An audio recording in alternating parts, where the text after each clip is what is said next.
सीताराम सभी को।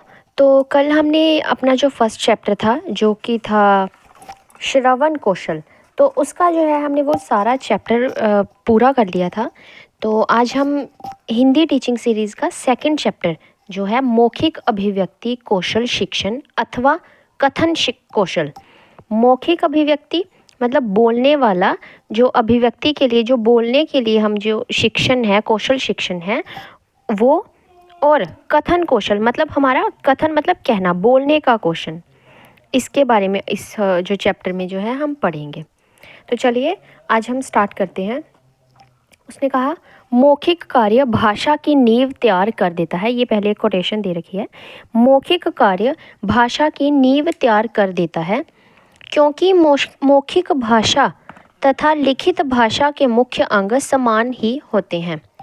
कहता मौखिक कार्य जो है भाषा की नींव होती है। एक तरीके से जब भी हम जो लैंग्वेज है उसका मेन मोटिव हम क्या करते हैं, उसको कैसे यूज़ करते हैं, बोल कर, है ना। तो क्योंकि मौखिक भाषा जो है, मौखिक भाषा तथा लिखित भाषा के दो मुख्य अंग समान ही होते हैं। ये हम आगे पढ़ेंगे कि भाषा जो है वो दो अंगों में होती है, मौखिक और लिखित। ये जो है एक पूरी क्या बोलते हैं उसको, डेफिनेशन है जो दी है डॉसन ने ये जो है डेफिनेशन दी थी। आगे हम पढ़ेंगे कथन कौशल का अर्थ। इस संसार में एक मनुष्य ही ऐसा प्राणी है जिसे भाषा का वरदान मिला है। इसी के कारण व्यक्ति को कारण जो है उसको सामाजिक प्राणी कहा जाता है। देखिए अब जो पशु हैं, पक्षी हैं, ये भाषा तो नहीं ना बोल सकते, ये ऐसे तो नहीं बोल सकते हेलो हाय नमस्ते मेरा नाम चिड़ैया है, मेरा नाम भैंस है, मेरा नाम गाय है, ऐसे तो नहीं वो कह सकते ना। वो तो बेचारे ऐसा बोलते ही नहीं है, उनको उनके पास कोई भाषा नहीं है बात करने की। भाषा जो है केवल मनुष्य ही एक ऐसा प्राणी है जिसे भाषा का जो भगवान ने जो है वरदान दिया है, ताकि कि हम अपनी भाषा से अपने मनोभावों को, अपने भावों को जो है प्रकट कर सकें, एक से दूसरे तक पहुंचा सकें। इसी के कारण जो है हमें एक सामाजिक प्राणी भी कहा जाता है। समाज में रहते हुए उसे अपनी आवश्यकताओं की पूर्ति हेतु विचारों का आदान प्रदान करना चाहिए। मतलब जो उसे अपनी आवश्यकताओं की पूर्ति करनी है तो उसके लिए उसे क्या करना होगा, अपने विचारों का आदान प्रदान करना होगा। अब ये तो बात देखिए लाइफ टाइम समझने वाली बात, मतलब ये तो समझने वाली बात है, लाइफ टाइम चलती है कि हमें कुछ भी अपनी प्रॉब्लम सॉल्व करनी है या अपनी आवश्यकताओं को पूरा करना है, अपनी ज़रूरतों को पूरा करना है, तो उसके लिए क्या है, हमें विचारों का ही तो आदान प्रदान करना होता है। मान लीजिए अगर मेरे पास कोई बुक पड़ी है, अगर मुझे वो लेनी है, मेरी आवश्यकता है कि मुझे वो बुक लेनी है, तो मैं अपने साथ वाले को बोलूँगी ना मुझे वो बुक पकड़ाना। तो अगर मैं बोल रही हूँ मुझे वो बुक पकड़ाना, तो ये भी तो मैं भाषा का ही उपयोग कर रही हूँ। इससे क्या है, मेरी आवश्यकता की पूर्ति हो रही है। मुझे कोई भी चीज़ चाहिए या हमें कोई भी बात करनी होती है तो हम मौखिक भाषा से जो है मौखिक अभिव्यक्ति या कथन कौशल के द्वारा जो है अपनी बात करते हैं। उस वो क्या है, विचारों का आदान प्रदान ही तो है। उससे भी क्या है, हमारी आवश्यकता पूरी होती है। दैनिक जीवन में भी देखिए भाषा से ही जो है हमारी आवश्यकताओं की पूर्ति होती है। जब तक हम बोलेंगे ही नहीं तो कैसे कुछ होगा, है ना। हम बोलेंगे ही नहीं, पानी का गिलास देना तो कोई कैसे देगा। हम बोलेंगे ही नहीं कि ये वाला सामान देना, दुकान पे जाके चुप खड़े हो जाएंगे तो थोड़ी ना कोई देगा, हमें बोलना पड़ेगा ना। तो इस तरीके से ये कहा है। आगे है, इस कार्य के लिए वह दो प्रकार से भाषा का उपयोग करते हैं। कौन करता है, हम मनुष्य।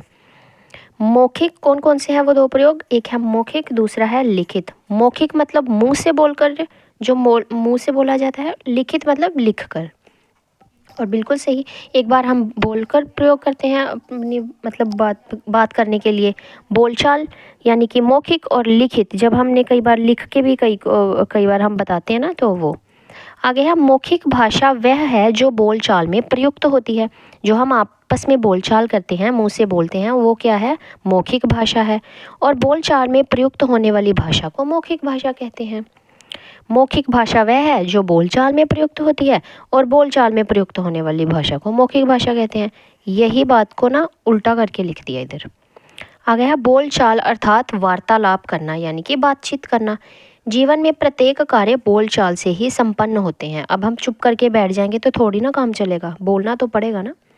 बालक को प्रभावोत्पादक ढंग से वार्तालाप सिखाने